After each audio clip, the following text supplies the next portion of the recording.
बिस्मिल्लाहिर्रहमानिर्रहीम। अल्हम्दुलिल्लाह आज सुप्रीम कोर्ट ऑफ पाकिस्तान में तोशाखाना केस के हवाले से 3 रुकनी बेंच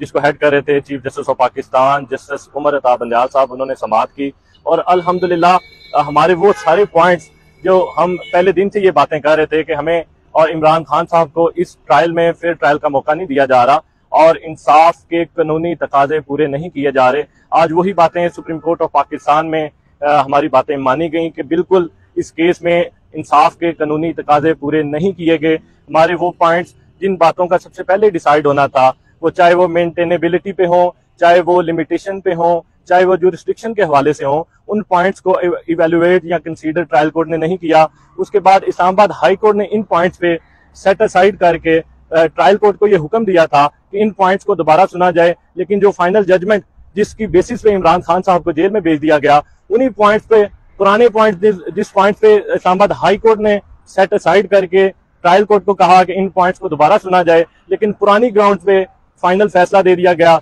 जो कि 5 अगस्त 2023 को इमरान खान साहब को इसी केस में अटक जेल में बंद कर दिया गया। और इस्लामाबाद हाई कोर्ट को यह हुक्म दिया गया इस केस में कि कल हर सूरत इमरान खान साहब की सजा मौतली की दरखास्त को सुन के फैसला करें। और सुप्रीम कोर्ट ऑफ पाकिस्तान ने इसी बाबत जो है केस कल 2 बजे के लिए फिक्स कर दिया कि इस्लामाबाद हाई कोर्ट इस केस को कल कंसीडर करे। और इस केस में डायरेक्शन दी गई है कि इमरान खान साहब के वो सारे पॉइंट्स, चाहे वो मेंटेनेबिलिटी पे हो, चाहे वो लिमिटेशन पे हो, या वो जो है वो जुरिस्डिक्शन पे हो, उन पॉइंट्स पे फैसला करके